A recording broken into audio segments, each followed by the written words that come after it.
हमारी छोरियां छोरों से कम है के कॉमनवेल्थ गेम्स में मेडल की बरसात। मेडल जीतने वाली खिलाड़ी को हमारी सरकार 1 करोड़ रुपए देगी। भाइयों बहनों, खेल अब टाइम पास नहीं है। ये सारी बातें कभी मीडिया में, कभी फिल्मी डायलॉग तो कभी नेताओं के मुंह से आपने सुने होंगे, लेकिन इन चमकदार डायलॉग के पीछे की स्याह तस्वीर बार बार सामने आ जाती है। इस बार कुश्ती के अखाड़े में अपने विरोधी को पटकनी देने वाली पहलवान अपने कोच से लेकर रेसलिंग फेडरेशन ऑफ इंडिया के अध्यक्ष पर यौन उत्पीड़न का आरोप लगा रही हैं। आरोप है कि सालों से महिला पहलवानों का यौन उत्पीड़न हो रहा है। इन आरोपों पर अब मीडिया, खेल प्रेमी, नेता सब एक्टिव हो गए हैं।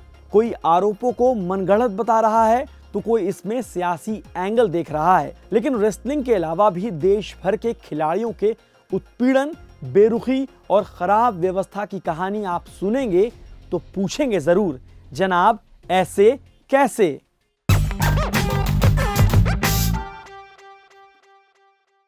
पहले बात कर लेते हैं देश के नामी पहलवानों की, जो ओलंपिक से लेकर कॉमनवेल्थ गेम्स में देश के नाम मेडल लेकर आए। वे अब धरने पर हैं। रेसलर विनेश फोगाट, साक्षी मलिक, बजरंग पुनिया समेत कई पहलवानों ने भारतीय कुश्ती महासंघ के अध्यक्ष ब्रिजभूषण शरण सिंह और कई कोच पर महिला रेसलरों का यौन उत्पीड़न करने का आरोप लगाया है। विनेश फोगाट दावा कर रही हैं कि उन्हें जान से मारने की धमकी मिली थी। आप खुद सुनिए विनेश फोगाट क्या कह रही हैं। जो कोचेज होते हैं वो खुद लड़कियों का शोषण करते हैं, महिला कोचों के साथ में बुरा बर्ताव करते हैं। ही कोचेज जो कैंप में लड़कियां होती हैं उनके साथ में बातचीत करवाते हैं लड़कियों की, शोषण करवाने के लिए ही। और अध्यक्ष जी ने खुद पता नहीं कितनी लड़कियों का शोषण किया आज तक। उनको पता है कि कितने पावरफुल वो हैं, कितने बार के वो MP हैं, पैसा उनके पास है, पावर में वो बैठे हैं, पावर पोजीशन पे बैठे हैं। तो हम एथलीट को मतलब यही कि वो पहली बात तो हमारे पास धमकी आती है छोटी छोटी चीजों के लिए कि आपको जान से मरवा देंगे। आपको याद है ओलंपिक में खिलाड़ियों ने मेडल जीते तो सरकारों और नेताओं का खेल प्रेम फूट पड़ा था। करोड़ों रुपए, इनाम, सम्मान, क्रेडिट लेने की होड़ मची थी। लेकिन कमाल देखिए, जिस बजरंग पुनिया ने टोक्यो ओलंपिक में देश के लिए रेसलिंग में ब्रॉन्ज जीता था, अब वो कह रहे हैं कि फेडरेशन क्रेडिट लेने का काम करता है। मेडल मिलने पर फेडरेशन अपनी पीठ थपथपाने के लिए खिलाड़ियों से ट्वीट करवाता है, लेकिन ट्रेनिंग देने में फेडरेशन फेल रहता है। खुद सुनिए बजरंग पुनिया क्या कह रहे हैं। टोक्यो ओलंपिक में आप सभी को पता था मेरे नी में इंजरी थी। ओलंपिक तक मेरे पूरा फोकस रहा। सभी अपना क्रेडिट के लिए फेडरेशन ने बहुत मदद करी, क्योंकि हमें बोला जाता कि फेडरेशन का नाम लीजिए आप, कि आप मदद करी है, ट्वीट करवाते हैं। तो उन्होंने मेरे से ट्वीट करवाया। टोक्यो ओलंपिक के आने के बाद किसी ने पूछा? 6 महीने तक मैंने खुद ट्रेनिंग करी, खुद रिहैब किया, लेकिन किसी ने नहीं पूछा। सरकारें खेल को लेकर कितना सीरियस हैं, इसका एक और एग्जाम्पल आपको याद दिलाते हैं। जब बजरंग पुनिया ने एशियाई खेलों में गोल्ड मेडल जीता था तो हरियाणा सरकार ने 3 करोड़ रुपए देने का वादा किया था, लेकिन वादा करके हरियाणा सरकार भूल गई। फिर जब पैसा नहीं मिला तो खुद पुनिया ने ट्वीट किया था। पुनिया के समर्थन में जेवलिन थ्रो में गोल्ड मेडल जीतने वाले नीरज चोपड़ा ने भी सवाल उठाए थे। ये तो हो गई रेसलिंग की बात। आपको बताते हैं कि इस देश में जब तक खिलाड़ियों का नाम बन नहीं जाता तब तक उन्हें कितने पापड़ बेलने पड़ते हैं। सितंबर 2022 में उत्तर प्रदेश के सहारनपुर में डॉक्टर भीमराव स्पोर्ट्स स्टेडियम में आयोजित कबड्डी प्रतियोगिता के दौरान महिला खिलाड़ियों को टॉयलेट के अंदर बना खाना खाने के लिए मजबूर होना पड़ा। खाने में कच्चे चावल दिए गए। जब इस पूरी घटना का वीडियो वायरल हुआ तब सहारनपुर के क्रीड़ा अधिकारी को सस्पेंड कर दिया गया। उत्तर प्रदेश में कबड्डी खिलाड़ियों का 17 दिसंबर 2022 को झांसी में ट्रायल होना था, लेकिन 10 साल से तैयारी कर रही खिलाड़ी इसमें शामिल नहीं हो सकी, क्योंकि इन लोगों को जनपद में होने वाले ट्रायल की ना तो खबर दी गई और ना ही ट्रायल कराया गया। आप इन खिलाड़ियों को खुद सुनिए।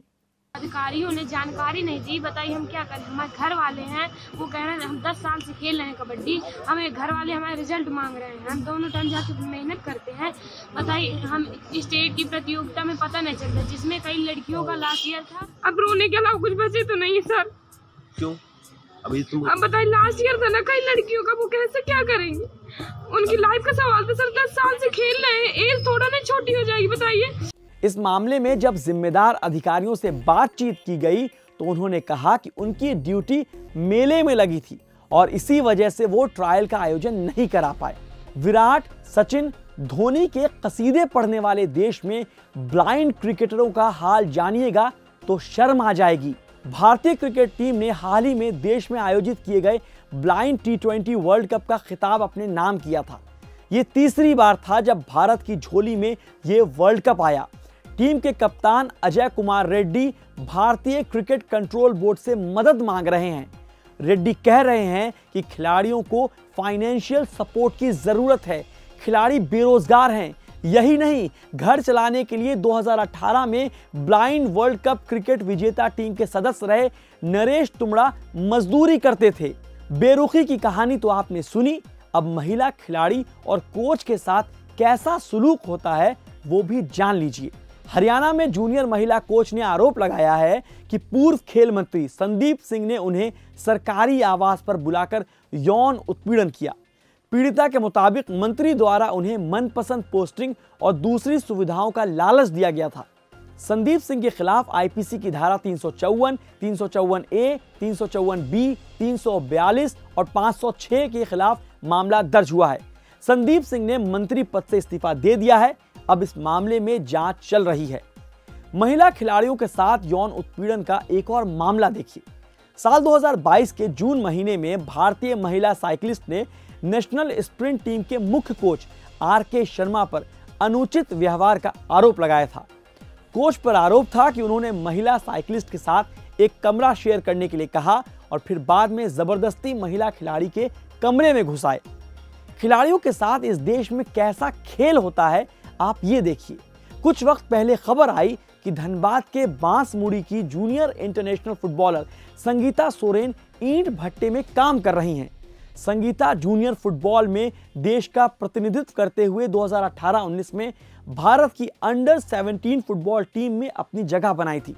स्ट्रेंथ लिफ्टिंग में कई पदक जीतने वाली हरियाणा रोहतक की सुनीता देवी घर घर काम करने को मजबूर। कराटे में वर्ल्ड चैंपियन रहे मथुरा के हरिओम आर्थिक बदहाली की वजह से चाय बेच रहे थे। इंटरनेशनल फुटबॉल टूर्नामेंट में खेल चुकी झारखंड की अंतर्राष्ट्रीय फुटबॉलर आशा कुमारी खेतों में काम करती। चंडीगढ़ में नेशनल मुक्केबाज रितु पार्किंग टिकट काटती थी। रितु की खबरें जब मीडिया में आई तब जाकर उन्हें चंडीगढ़ खेल विभाग ने बॉक्सिंग एकेडमी में एडमिशन करवाया। तो क्या जब तक खिलाड़ियों की परेशानी की खबर मीडिया में नहीं आएगी तब तक क्या ये बेहाल ही रहेंगे?